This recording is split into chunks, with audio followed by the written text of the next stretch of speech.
Welcome back to Beyond the Uniform. I'm Justin Asiri, and my goal is to help members of the military community thrive in their civilian career. Today is episode number 370, Everyday Spy with Andrew Bustamante. People hear my lessons and they see value in those lessons being taught to their sales team or their security team or their customer service team, whatever it might be.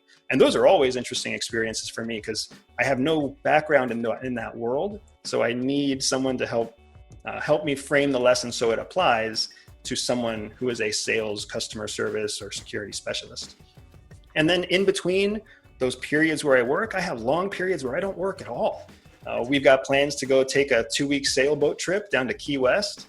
That's life, and that's only possible because we were willing to step away from government and recognize that the world doesn't work at a 9 to 5, 5-day-a-week schedule. Things happen in the real world. Things happen whenever they happen. There's so much I loved about my conversation with Andrew. For those of you wanting a mental image of Andrew, picture Dwayne Johnson, The Rock. Picture him with hair. That's Andrew. After 5 years in the Air Force, Andrew served in the CIA for 7 years. Since then, he has taken the lessons he learned in the CIA and used them for himself and his clients to get the most out of life. If you're interested in the CIA or entrepreneurship, there's something in this episode for you. But no matter what your intended career path, I love 2 things in particular that we riff on throughout this episode. The first is the sense of bringing awareness to the assumptions we make in life. For example, in that intro audio clip, Andrew's speaking to how often we assume one needs to work 9 to 5, Monday through Friday. When you realize that that is just a myth, it gives you a considerable competitive advantage that you can exploit in your career. Andrew has all sorts of incredible mental hacks just like that I loved hearing about.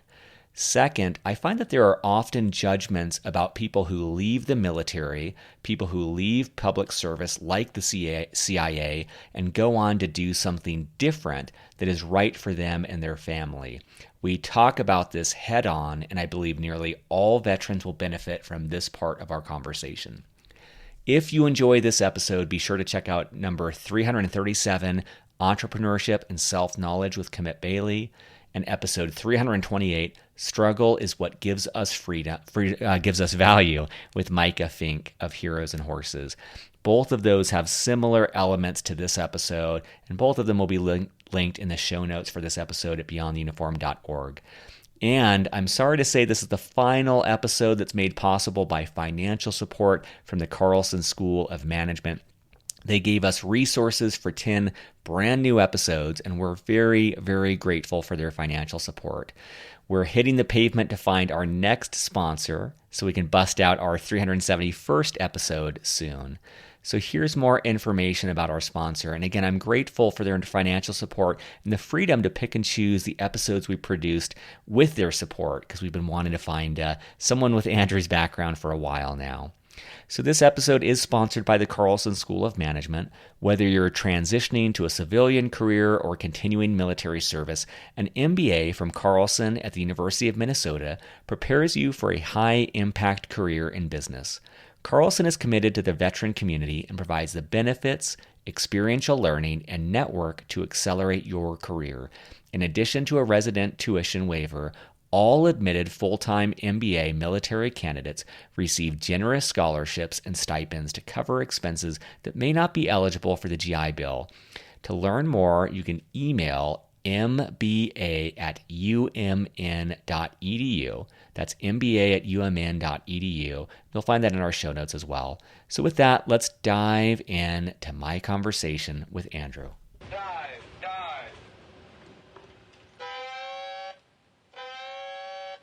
Joining me today in Tampa, Florida, my guest is Andrew Bustamante. Andrew, welcome to Beyond the Uniform. Hey, thanks very much, Justin. I'm stoked to be here, man. So we're going to do little bullet points about Andrew's background for listeners to give context, because we'll probably cover some of these in our conversation. He's an Air Force Academy 2003 graduate. He exited the Air Force as an 03 as a captain in the Air Force. He worked at the CIA for over 7 years.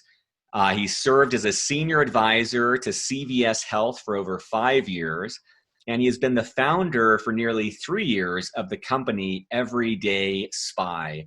And he holds an MBA from the University of South Florida, St. Petersburg. So I'll pause there. And Andrew, just want to make space if there's anything you want to correct or add to, or anything else you want to share about your background. The only thing I want to say is, do you remember all the briefings we had in the military where people would get up in front of the stage and the first thing they would talk about is their credentials for why they're talking to you? Yeah. It is so depressing sometimes when I think of the fact that now you and I are trapped in that world. And it's funny because I try as hard as I can to never be the guy that gets up there and sings my own praises. So I appreciate you being the one that takes that bullet, because it was such a painful experience in the military. And I'm sure nobody ever likes hearing anyone go through the checklist of what you've accomplished, because that's not really who we are. I totally agree. And it's interesting as my thinking on it's almost shaped where it's like realizing that all of our advice and perspectives is born out of our experience. So I realize there's like some value of kind of understanding the broad strokes, but I agree, like it does bring back those cringeworthy, painful memories of someone droning on for half of a presentation about why I should listen to them. Yeah, absolutely. So, I mean, the only thing I would add is to say that I understand that, we all have a bio, and LinkedIn is the perfect place for a bio to go. But what I really get passionate about is that the experience that I've had with CIA completely changed my life, totally changed the way I view everything. And all I want to do is get other people to kind of, even if they just have a taste of that change, that transformation, it is inspiring, it is empowering, it is everything that I want of the world that I'm trying to leave my kids. Because that's why I'm here. That's why I run a business. That's why I run a podcast, is because I want to leave the world a better place than when I first came here. And that's my military journey, my agency journey, and my civilian journey all kind of collapsed on that one key point for me. And I'm sure that's the same for you, Justin, the same for so many people out there. How do we leave this place better than when we got it?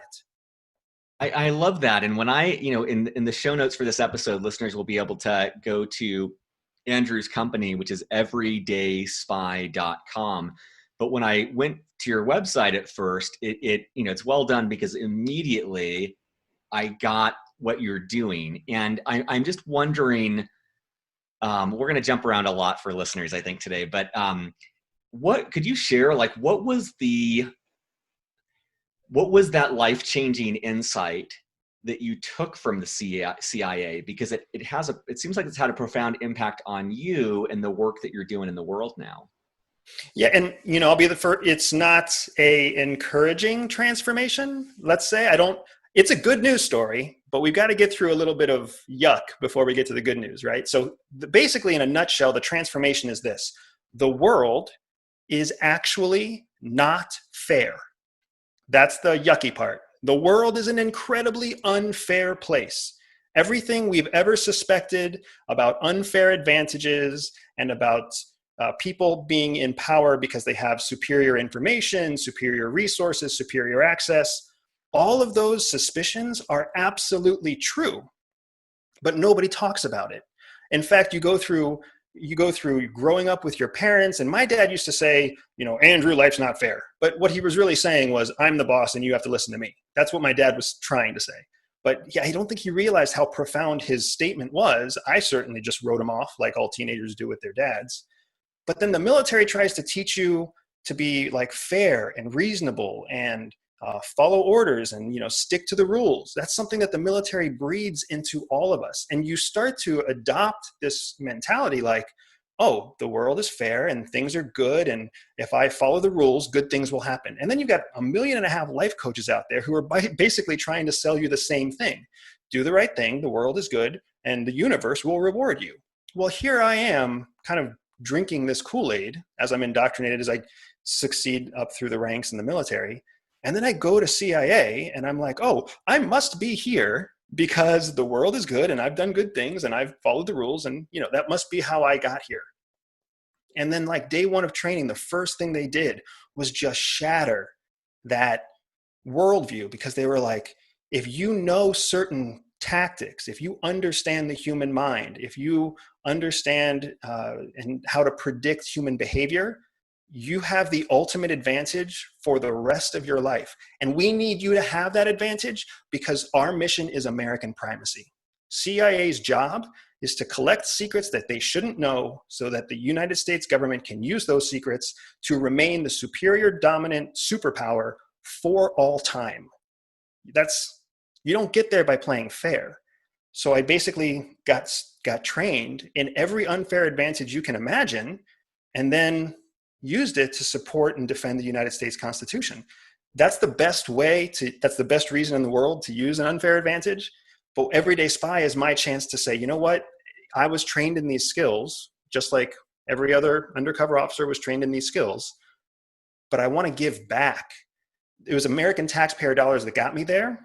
And the world I want to leave my children is a world that is better than it is now. And we can make that world a better place if we are willing to embrace an unfair advantage. Because playing fair is going to result in us losing because the bad guys are all playing unfair. That's so powerful. You know, I love a body of work called Family of Origin, and one of the beliefs that I have from my family of origin is like, if I'm a good boy, I will get what I want. You know, it's like ingrained in us at a very young age. And I love what you're saying about the military indoctrination and this belief that we live in a world with systems that are perfect and impartial and fair. And when that paradigm shifts, it is like the rug is pulled out from underneath you. And I can see why many people, that can lead to depression, that can lead to hopelessness. And what I love about what you're saying is it seems like it's starting with a point of honesty, of like, let's be honest as adults. We do not live in a perfect world or society. People in power are not there because, you know, like kings of old, they were anointed by God. Like many people are in power because they've done awful things to get there. You know, it's like, so I love that it starts with that honesty. And I also appreciate this component of if you are fighting for a cause that you believe is just, like, you need to be able to fight as powerfully and as capably as is possible. And that might lead to act in a way that previously you would judge as wrong or unfair or dubious or things like that. I have tons of questions that I'm sure we'll get into with Everyday Spy, but let me just ask a question here that just came to me is, I want to ask about your willingness to speak publicly about this. Many of the guests that I've interviewed, and myself included, I think a scar that we bring from the military is don't talk about it. Don't talk about your service. Maybe talk about what your team did. Don't talk about what you did. You know, I came from submarines, quote unquote, loose lips sink ships, right? Like that's what's beat into me for years.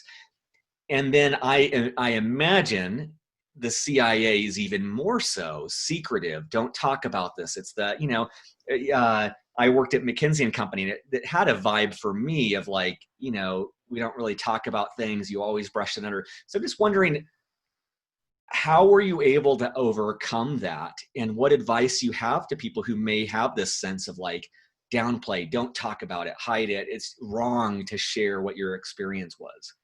Yeah, absolutely. It's a great question. I'm trying to live through the eyes of a spy. The same training, the same etiquette that I had when I was operating clandestinely is how I try to live my life now, because I do honestly believe that the advantages you get as a spy in human relationships, in physical security, in personal health, in mental well-being, those are hugely powerful advantages in life. And just like I told you that first day of training where they brought us in and they were like, we're going to break down this wall right away because if you believe this, you will not be successful at CIA. The same way they broke that window, that mirror on the first day, is the same level of honesty I try to bring in all of my interactions. So I know I'm being true to CIA. I'm being true to the training that they gave me when I come out front and I say, I am Andrew Bustamante, I'm a former CIA officer. I did things undercover. There are secrets I can never talk about, but let's talk about everything I can share. Because you're right, there are thousands of people who came before me. I shouldn't be the first former CIA officer making myself available to anyone and everyone to have this conversation. I'm most certainly not the first like the first veteran to go into the CIA. So why hasn't someone come before me to have this conversation? That's their decision. But my decision is, look, my life was changed by the level of transparent honesty that I was given and I was trained in when I got to the agency. Let's keep paying that forward, because that's the reason secrets are so powerful is because everyone's hiding them. Once they become uncovered, you don't ever want to change them. You want to tell them exactly as factually as possible.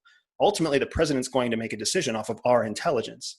The last thing we want to do is kind of change or finagle or fine tune or embellish any of those facts before they get to that ultimate decision maker, because the information, the intelligence is so valuable, the knowledge is so valuable, but you have to be honest about it. That's why you see my face, and there's many covert officers before me whose face you don't see, or who don't share their experience, or who don't talk about their time with the agency. Have you ever experienced people from either the military or the CIA shaming you for what you're doing, or challenging for what you're doing? Yeah, absolutely. Unfortunately, we do live in a world that shames. When I was inside the halls at CIA, it is very popular, very common for active duty CIA officers to shame former CIA officers who write books, who do talk shows, who build businesses, who talk about their CIA background. It's an unfortunate truth for anybody who's active CIA right now listening to this interview. It's true. I don't blame anyone for it. It's just part of the culture. It's similar to the US military. It's hard to embrace the idea that someone is leaving the military to pursue a higher cause or a higher calling. Because what could be higher than securing the nation? What could be higher than defending, the men and women of the United States? But the truth is, if you're a transitioning veteran, you have either heard that call to move on and do something different and apply your talents and your skills in a different way, or you've reached a point in your career where the choice is a little bit out of your hands and it's time to consider retirement, or retirement is being forced on you. In both cases, there is another mission waiting for you. And I wish that CIA, and I wish that our brothers and sisters in the military who remain active duty would recognize that the call just changes, the tune changes, but the call doesn't go away. There's no reason. We're not helping each other by shaming one another for leaving, or trying to make someone feel guilty or feel selfish because they've chosen to take a path in the civilian world or in the non-military world. And I appreciate that. I would say that for listeners, like, I'm a big believer that when we have a judgment, a very strong judgment, there's almost always an amazing insight underneath that landmine of this judgment. And I certainly can't speak to the CIA component, but for the military, I would challenge listeners to recognize the possibility, the 2% possibility, that our military training calibrates us with a set point that is so extremely, to one extreme of selflessness, of putting others first, of never advocating for ourselves and advocating for everyone else and ourselves last, which does many great things for the military.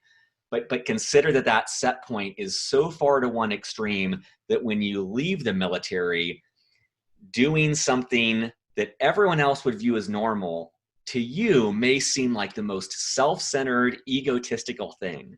And if you're judging Andrew or anyone for saying, I'm going to go out now, I'm taking off the uniform, I'm going to go out now and do what is right for me and my family, and I will break down walls for what I believe in. If you're judging that as selfish, self-centered, sell out, any of those things, you're welcome to your beliefs, but at least recognize that there may be an insight about yourself and a belief that's not serving you or your family, because you're not advocating for yourself in a way that would benefit your family and the world. So I wanted to say, Andrew, I honor what you're doing, and I imagine it must be incredibly difficult to overcome that and then to withstand the negative scrutiny and criticism of those that, in my view, for their own shit, are judging you for what you're doing. Well, I appreciate that very much. And to take exactly what you said and frame it in a CIA argument, right? This is the kind of lesson I want people to understand. Everything you said is true. It's factual, right? If you're listening and you're judging other people, try to look at it from a different perspective. I appreciate exactly what you're saying, right? Now there is an unfair advantage here that I want to highlight, because that unfair advantage is what's going to get people to dominate in life where others just get ground up and spit out and dried up, right? And here's that unfair advantage. If you are one of the people afraid of being judged, if you are one of the people who feel the pressure, or if you are one of the people who hear the call and are almost embarrassed to talk about wanting to leave because you know how people will react, whether it's mom and dad because mom and dad are retired vets, or whether it's your best friend to the left and right of you, or whatever it might be, consider the fact that you have an opportunity that other people are afraid to take. They are so afraid to take that step. They are so afraid to consider that opportunity that their reaction, their emotional reaction to protect themselves is to attack you. And that's exactly what we have at CIA. At CIA, you've got people who work day and night, passionately to protect the nation.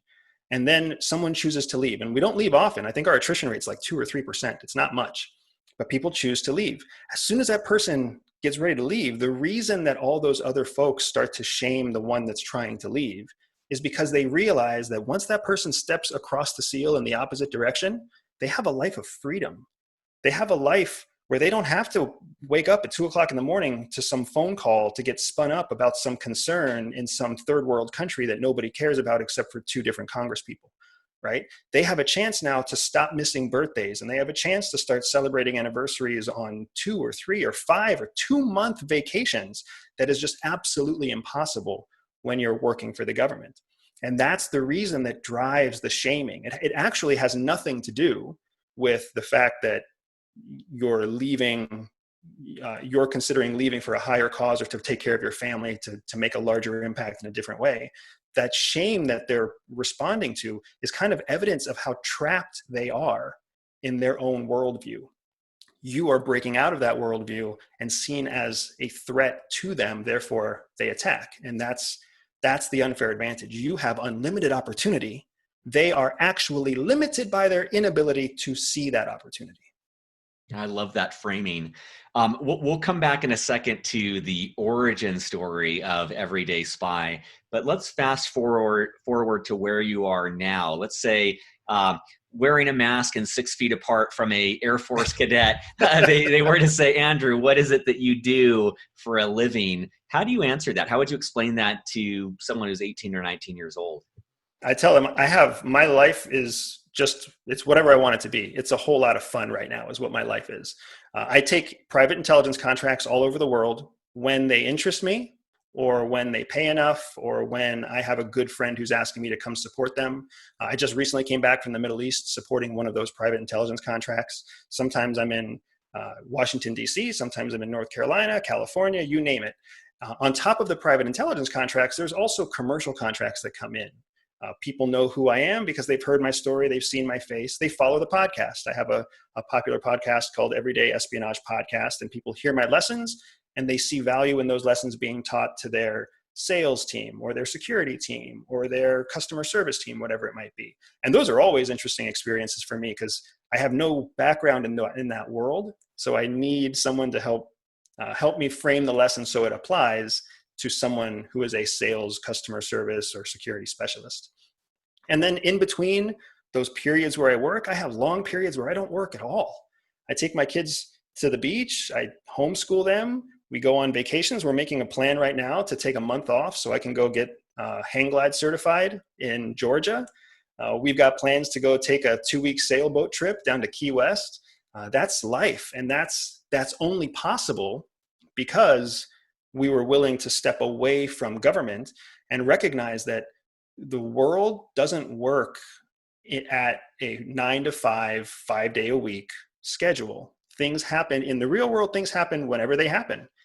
Uh, Somebody creates a fidget spinner, and then that fidget spinner becomes like the talk of the town for 6 months. And whoever works in that company is busy every day, all day for 6 months.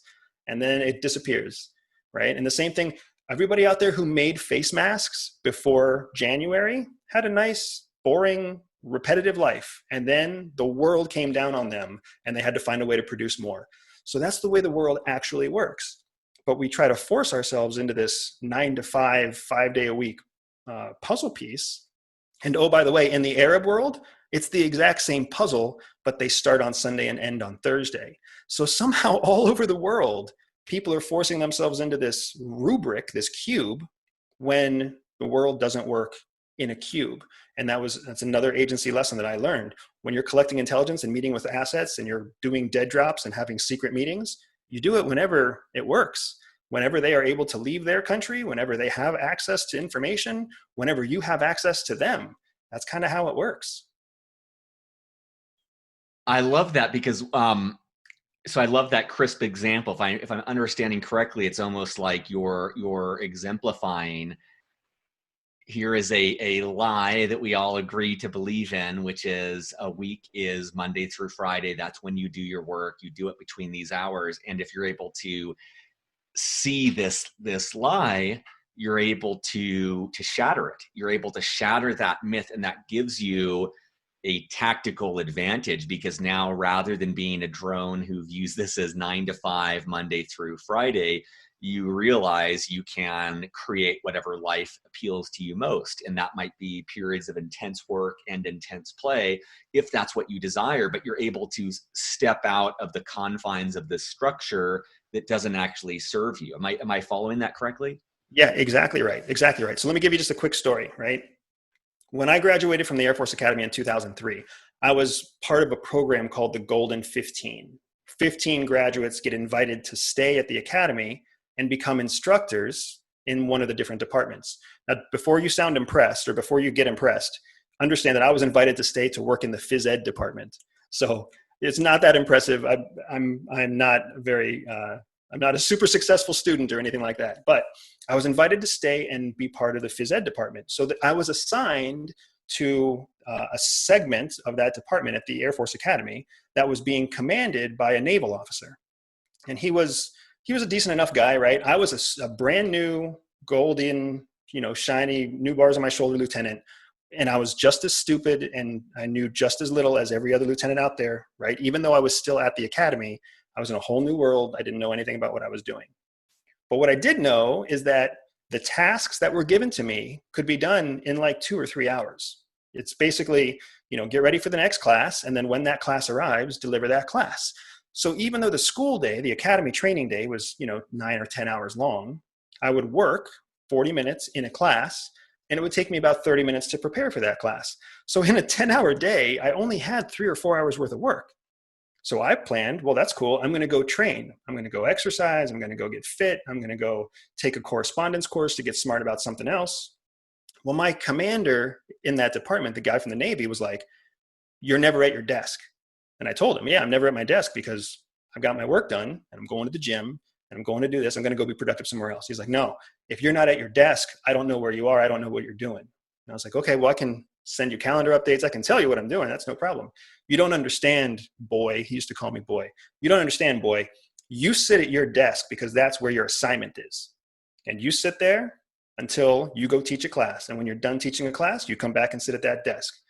And I asked him, like, what am I supposed to do at the desk? "I don't care if you read a book. You sit at that desk." And that's that broken mentality. You and I and everybody listening has already had the idea of the 5-day work week, the 8-hour day, completely shattered. If you're productive enough to do a full 8 hours work in 4 hours, or if you're like a train wreck enough that you need 2 extra days to do what other people can do in 1 day. We all already know that. But the problem is we start to accept and get indoctrinated into this process where we're like, I have to sit at this desk for 8 hours, so I might as well just be half as productive as I normally would be. And then before you know it, 5 years, 10 years, 20 years later you don't realize you had potential, and now you have actually bred the potential out of yourself. It's like feeding a racehorse, bread and sugar because, there was nothing else to feed it, or you chose to feed it crap. And now it's not the performance racehorse it could have been. That's what kills me about military thinking. That's what kills me about a lot of traditional civilian world thinking, is the exact same way. This is your job. You sit at a desk, you answer the phone when it rings. I don't care if you're on your iPhone playing Bejeweled, you sit here. And that's there's no advantage in that. Let me ask you this, because for myself and for so many people I've interviewed, I feel like we do a good job developing the muscle of efficiency and productivity. But the opposite muscle, right? If that's the chest, the back muscle that's atrophied is the ability to give ourselves permission to check out, to be able to give ourselves permission. I definitely, when I graduated from the Naval Academy, I would not have given myself permission to go work out and do a correspondence course and do things that were absolutely better for me. Or when you said, I'm about to take a month and go travel, there's part of me that's like almost cringes still. I've been an entrepreneur for a decade now. And I know many of my guests, like, we have trouble releasing the guilt of not sitting in front of our computer screen or not always being productive. What advice do you have around letting that go? And I love that you were talking about like realizing these seasons of like intense work followed by breaks. But I recognize in myself and so many people I speak with, we do a poor job of recognizing, oh, we've got a breather. Let's make this count. Let's do something that really energizes and nourishes and replenishes ourselves. So this is a two-part answer, and I love the question. The first part of the answer I'll present, and then I'll kind of go into the second part and come back to the first. The permission that you're looking for lies in an intelligence discipline called objectivity versus subjectivity. It's how we view information. And really, if you think about all of experience is really just information. It's just data collected in a different way. Maybe it's through what you've seen, what you've tasted, what you've done, what you've felt. That's still experience, and that experience is really just ones and zeros as your brain sees it. So there's objective information and subjective information. Objective information is information that is fact-based, right? And subjective information is information that is feeling-based. So it's you-based. Objective information is from the outside in.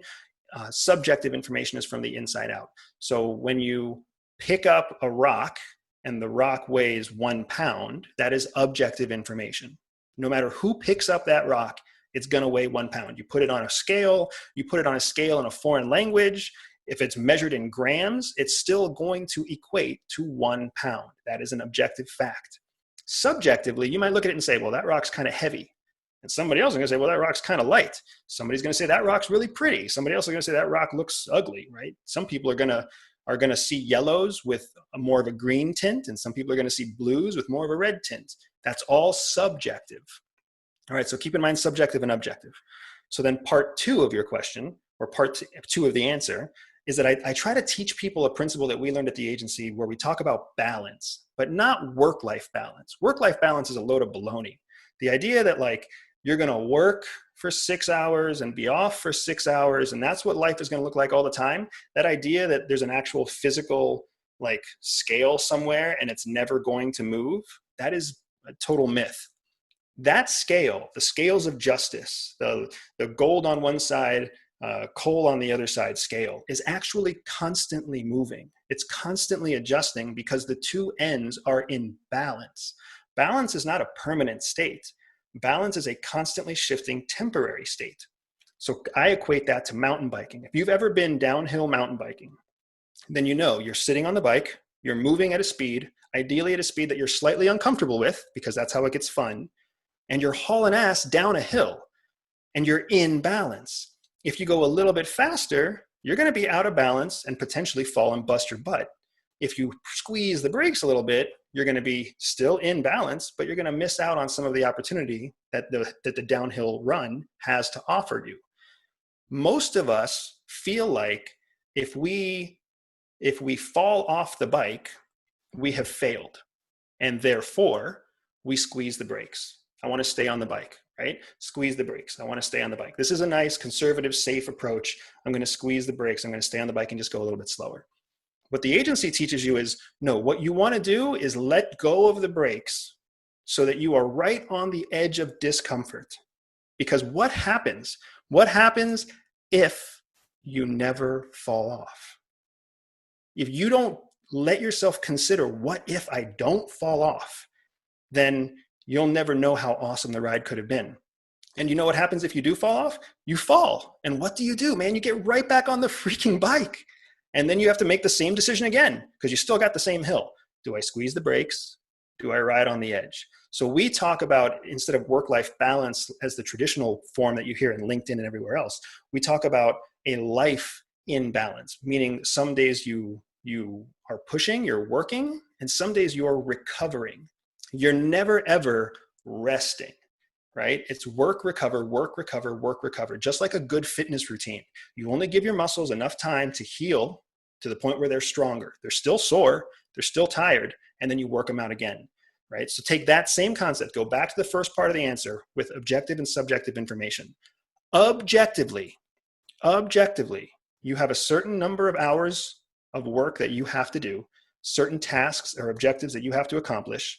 If you can accomplish those in 4 hours, then you've got the rest of the day to yourself. If it takes you 12 hours, then you've got the rest of the day to yourself. In my case, the reason I'm totally okay with taking 5 weeks off to go learn how to hang glide is because I want that experience. That is my recovery time. And I know what my life looked like for the last year when I was busting tail in the Middle East on a contracting gig, right? So for me, it's like I've been on the handlebars of this bike for a long time, and I'm not about to get off it. I'm about to go, fly a hang glider, and then I'll recover. That's my recovery time. But I'm not going to sit back in a lazy boy and watch Netflix for 2 days. That is a waste of time for me. How do I keep growing and keep pushing that envelope?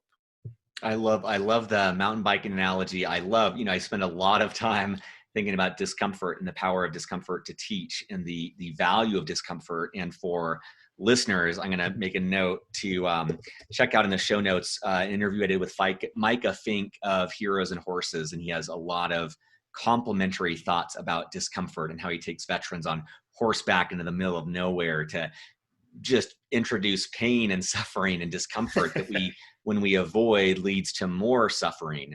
And I love this distinction between recovery and rest. I love that. That's beautiful. And what comes up for me is that oftentimes the things that my mind tells me will lead to recovery, binging on Netflix, eating garbage, whatever it is. That doesn't really lead to the sense of freedom, the sense of rejuvenation that I'm craving.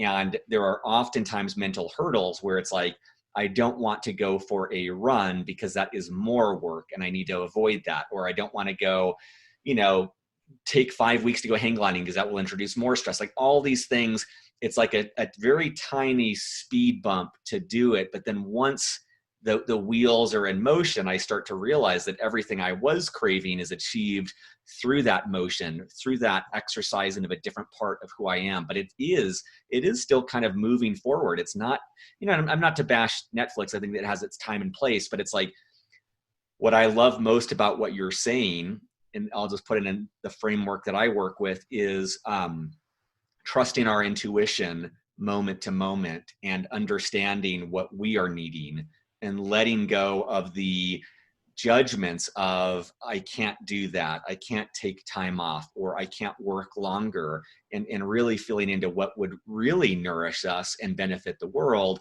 rather than that short-term fix of like, fuck it, I'm out type of thing. Yeah. And I had a chance to read some of the reviews for the Beyond the Podcast uniform before I came on. And there was one review that you got that's not a complimentary, not a positive review. And I personally love it when my podcast gets terrible reviews for 2 reasons. First, I'll give you the jerk answer first. I love that somebody took an hour of their day to write a screamingly evil, horrible review about my podcast. And then because they have to give it some kind of ranking at all, they still give it 1 star.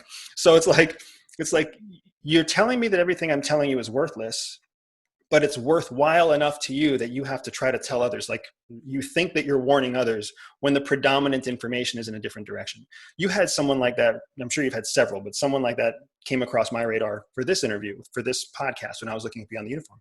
And they were talking about how you only interview these people who are at the top of their game, right? The people who have done something spectacular. If that guy is still listening, or that gal is still listening, then clearly you have proven your worth, Justin. But my point is, of course, you are going to interview those people, because those are the people who have the opportunity to say, you could have taken a very, safe, conservative approach to your civilian career.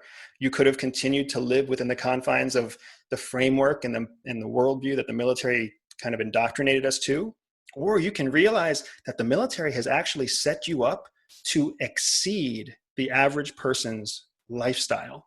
That's amazing to me. If you've been making $35,000 a year as an NCO, and you've got 14 years of experience, whatever it might be, and those are just numbers I pulled off the top of my head, if I'm sure they're not right.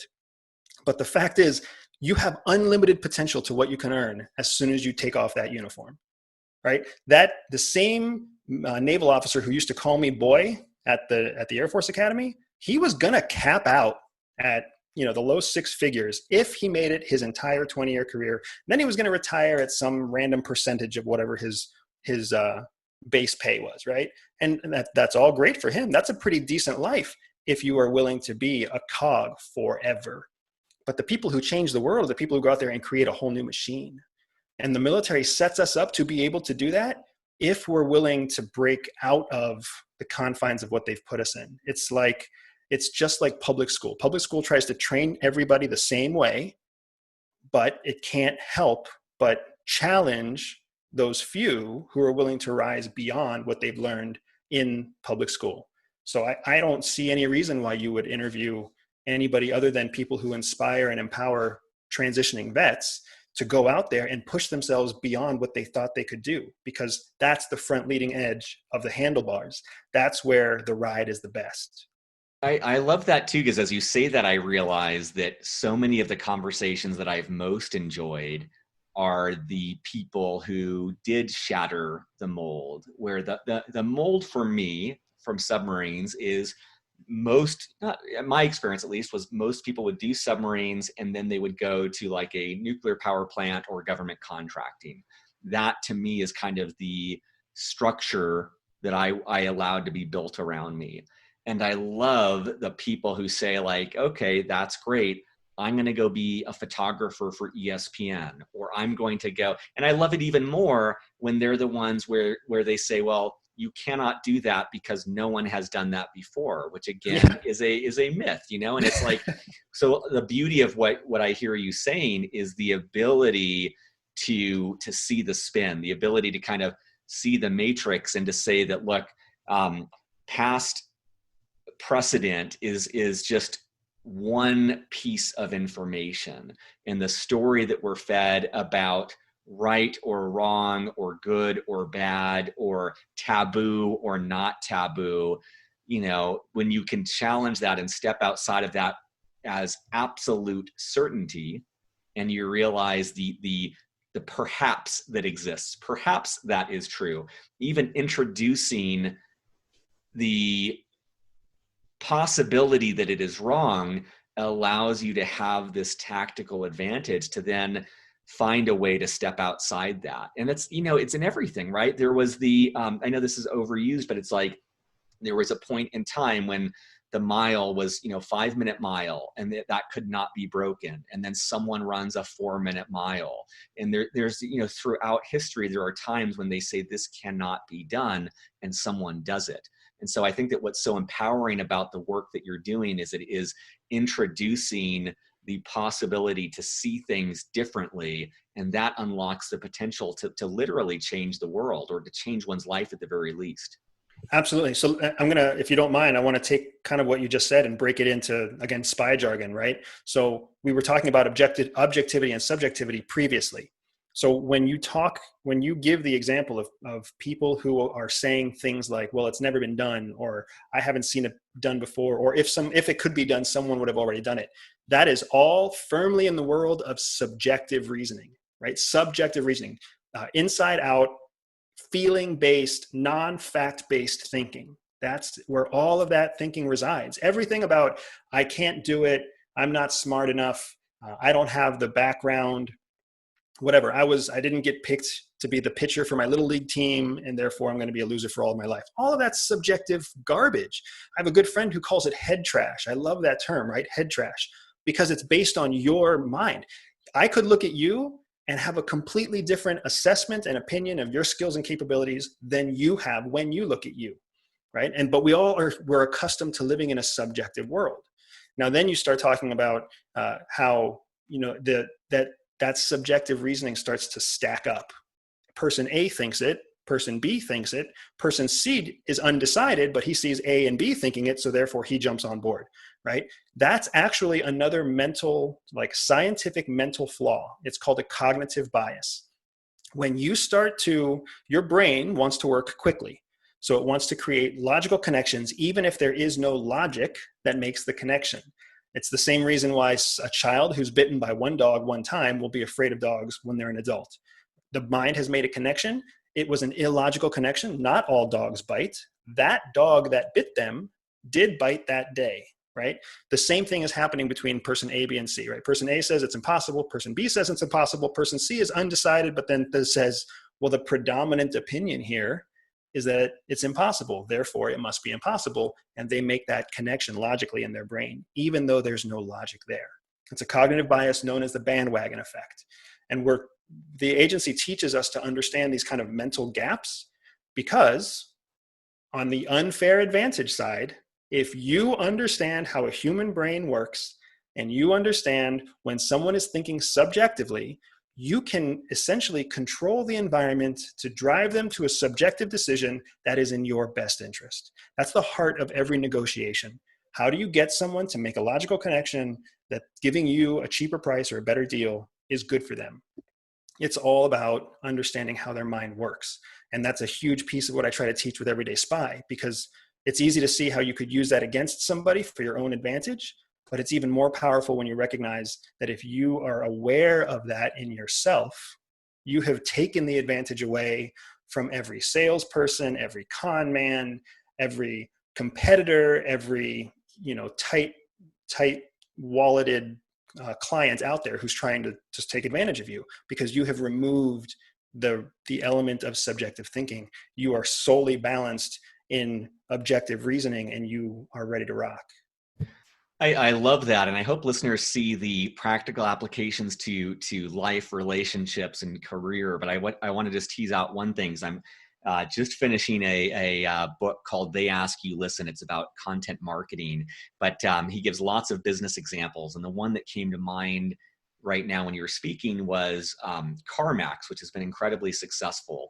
And I think you could apply the same framework to almost any disruptive technology or company, but CarMax came along and every single person told them, you have to sell cars through a dealership. You have to negotiate the pricing. You can't you can't disclose the pricing and have no haggle. Like they saw all of these rules that the industry insiders viewed as immutable, immovable, permanent, absolute certain facts.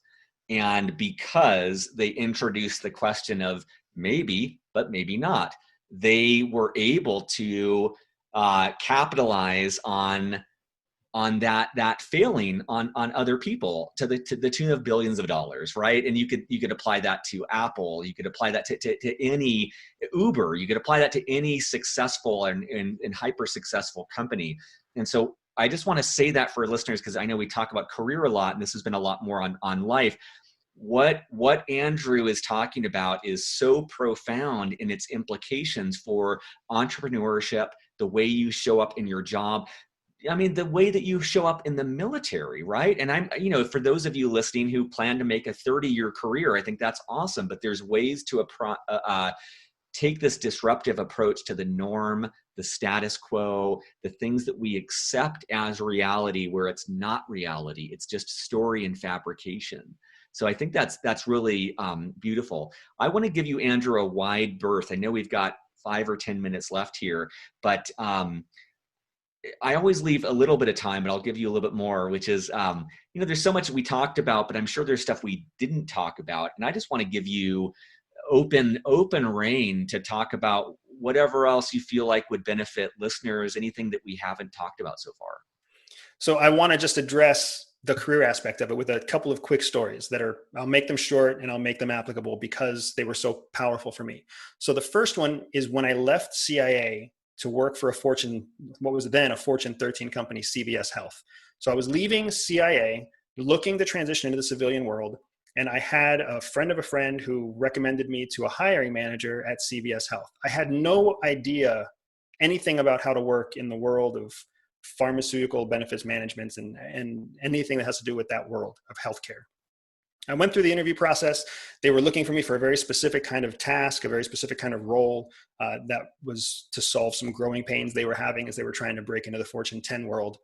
And when they offered me the job, it was 10% less annual salary than what I was getting at CIA. They wanted me to go to a terrible city in the middle of the country that I had never wanted to go to. And then their benefits package was mediocre, right? It wasn't a sweet deal by any means. And I remember having that conversation. I took that moment of honesty and I took that objective approach that you and I keep talking about on this conversation. And I told them, what you're offering me is not incentivizing me to come work for CVS Health. It sounds like it would be a very fair deal for other people, but it's not what I'm looking for right now. So here's what I am willing to do. I am willing to work as much as I need to work at the pay that you're willing to offer, but I choose where I live and I work 100% remotely. If I need to travel, I will travel, but that's what we're doing. I'll take your entire package. Everything that I said is not incentivizing me, to work for you now. I will do what I need to do to make you successful, but you're going to give me the opportunity to live anywhere I want to in the country. And they took a few days to think about it. They told me, we've never heard anyone ask for that before. We're not sure if that's possible, and that's because hiring managers are 3 steps removed from everybody else. So that's fine. 3 days later, they call me back. Pick anywhere you want to live. We'll give you a 100% remote position. And then 4 years later, I had basically almost doubled my salary working for CVS Health and changed the way that entire division approached remote employees long before coronavirus forced everybody to work from home, right?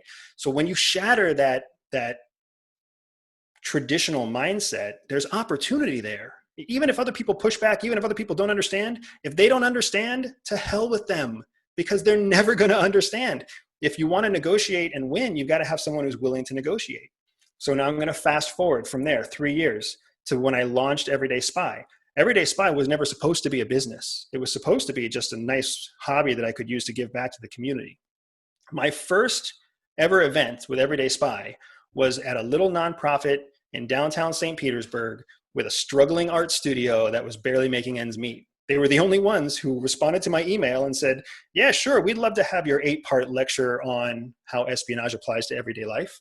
So, we went down there and I made an agreement with them and I was like, look, I don't need any of the money because I work for CVS Health and I've been doing very well there. So if your willingness to give me a footprint in the city where I live is worth every penny of what we make, because I just wanted to go to the nonprofit. I want you to not be a struggling art studio anymore. And the guy looked at me and he was like, that's unheard of. We usually have like a 50-50 split or at least a 75-25 split. And I told them, let's just go with no split. You take it all and we're good to go. Well, the Tampa Tribune, which is a Pulitzer Prize winning newspaper, happened to know someone who knew the owner of that art studio, and the rumor mill took over. And before we knew it, the Tampa Tribune was looking at our event and advertising our event for us because this story was so interesting as like a local event story. It made the front page on a Friday edition. And we had more people show up to the first lecture than they had seats in the studio for people to view. And that's really what launched my entire brand, was just breaking the mold as an entrepreneur, as an individual who was just trying to do something that other people don't do, because that's newsworthy, that builds relationships, that gets people to invest. So whether you're negotiating for your next job or whether you're trying to launch your first startup, don't do what everybody else is doing. If you've tried that and it hasn't worked, then good for you. There's nothing wrong with you. Now try something nobody else is doing. I love it. Well, Andrew, this has been really fantastic. And for listeners, in the show notes at beyondtheuniform.org, we'll have links to Andrew's websites, his podcast, which I plan to listen to and encourage you to as well. And I've got a special gift as well that I want to give everybody who's listening. Yeah. This is one of the things I try to do. You probably know this, Justin. 80% of people don't make it to the end of a podcast episode. It's just the facts. You and I have seen our metrics. We know it's true. So if you are still listening, if you are still here, then I would like to reward you for what you have done by committing to listening to our episode. So anybody who's hearing this episode, Justin, if they go to everydayspy.com/veterans, veterans with an S, I've got a free ebook there that I wrote just for transitioning veterans, where I share 3 secrets I learned from CIA that the military couldn't teach about how to dominate in the civilian world. And I just want to give it to your folks. I just want to give everything I can away to other transitioning vets out there who are willing to listen to the entire podcast and be part of the 20% that will break the mold. I love it. And that's at everydayspy.com/veterans. Yes, sir. Awesome. Well, Andrew, thank you for your time. Thank you for sharing your story with Beyond the Uniform today. I appreciate it, sir. Take care. Surface, surface, surface.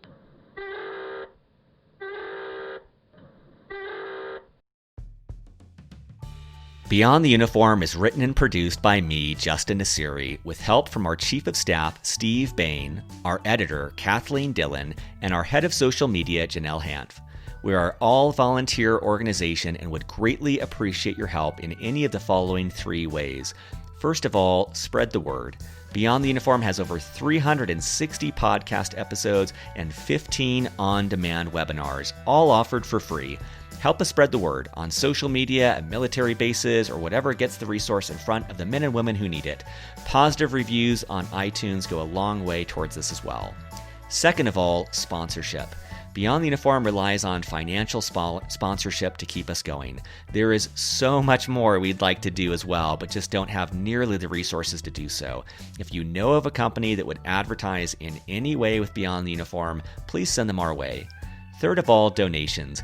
If you're in a financial position to donate, you can find more information on the support section of our website. At our website, beyondtheuniform.org, you'll find over 360 episodes categorized by industry, functional role, and more. You'll also find both free and for purchase resources that take a deeper dive on topics related to career growth. Thank you for your support as we aim to help members of the military community thrive in their post-military career and life.